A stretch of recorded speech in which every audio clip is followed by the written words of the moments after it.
I think we're on. I need to apologize to the international watch community.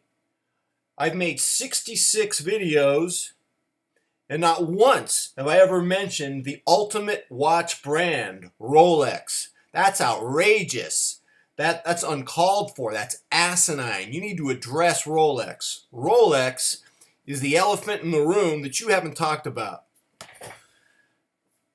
There's a there's a common argument in the international watch community that you can't buy a Rolex. Rolex is too douchebag. It's too much of a symbol of success.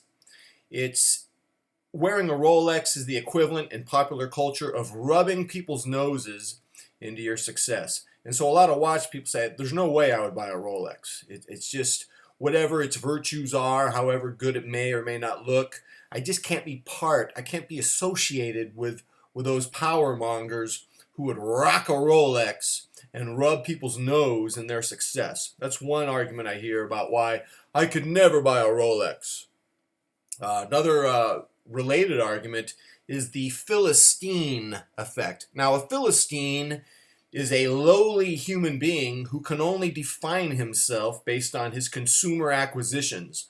He defines himself by the goods that he buys.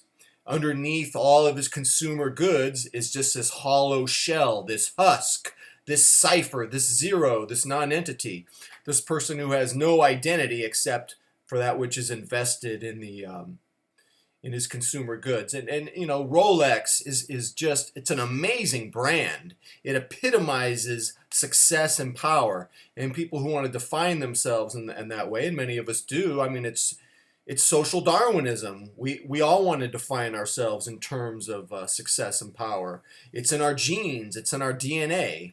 Read Dawkins' The Selfish Gene.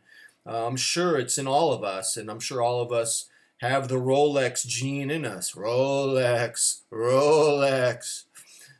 I need to say that 3 times. Now, Rolex, yes. The third factor, I think, why there's an argument in the international watch community that says I just can't get a Rolex, is that there are too many non-watch people who are into Rolex but not into watches. You know, the employees at Watch City here in Torrance at the Del Amo Mall, they can't stand it. They see these little 14-year-old ignoramuses come in. Hey, dude, you got any Rolex? And they just can't stand that. And so I think a lot of people who are in the international watch community, they understandably don't want to be associated with the Philistines, the douchebags, the troglodytes, and the ignoramuses who just glom onto Rolex because, oh yeah, I saw this on TV. I saw this in a glamour magazine. And so there is an argument. And I'm going to tell you, I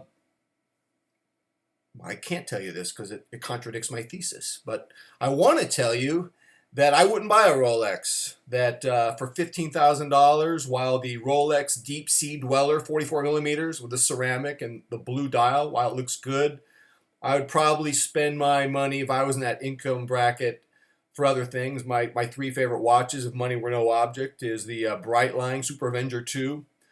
Breitling Super Avenger 2 with the Arabic numerals on a stainless steel bracelet. The Omega Planet Ocean chronograph, 45.5 millimeters. And the Panerai Submersible 47 millimeter on the rubber strap. I mean, if money was no object for me, those would be the 3 watches I would own. Having said that, I'm not allowed to tell you that I would never buy a Rolex. Why? Because it's phony. Because it comes from someone who hasn't been tested by money. And my thesis is, from what I've seen, money changes us so much. Money is such a drug that we can't tell people that we would not buy a Rolex. You know, I have my brother, 10 years ago, he made a lot of money in real estate lending. There was no regulation, so closing loans was very easy. And my poor brother, he was suffering making about $100,000 a month. And my poor brother was just, in his mansion, in his wine cellar. I remember we would drink $500 bottles of wine, take little sips. This is disappointing. My brother would just pour it down the sink, the whole bottle. Time for the next bottle. And I really saw how money is such a drug. I mean, I was feeding off that energy also, and it was insane. I mean, my brother was driving a Porsche Targa convertible. He had the BMW and the giant, huge luxury SUV for his wife. And then 2008, he lost everything, was homeless, had to live in the basement of his in-laws, and now he's struggling to make a paltry $500,000 a year, which for him is really very modest. And I do feel sorry for him. I need to write him a check right now. But the drug effect of money is huge, and materialism is such that unless you've really been tested, you can't tell people you wouldn't buy a Rolex. 2 years ago, one of my students told me a story that I'll never forget. He lives in a very wealthy area of Los Angeles called Palos Verdes, and his neighbor had a Lexus, and his other neighbor was jealous that his neighbor had just got a brand new big Lexus. So the other neighbor, they're both engineers, by the way. The other neighbor saved up for a bigger Mercedes. And by the way, Mercedes, like Rolex, is the epitome of success and power in American popular culture. And this engineer worked extra hours to buy this giant Mercedes so he could outdo his neighbor with a Lexus. And while he was working those extra hours, his wife had an affair with the guy who had the Lexus. Completely insane.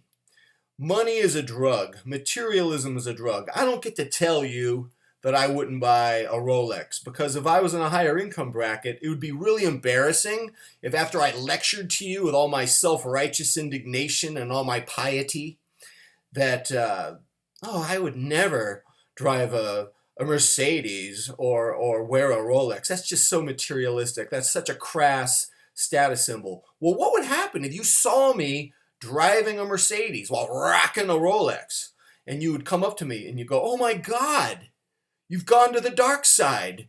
You betrayed every principle that you espoused, man. You betrayed me." And if I were rich, I would just look at you and go, "Man, you don't tell me what to do. I tell you, I'm rich, man." Because money is a drug. And until you've really been tested, you don't get to tell people you wouldn't buy a Rolex. Having said that, you know my thesis. Can I get a Rolex? I don't know. Well, that's my thesis for today. And until next time, we will address other issues. I'm out.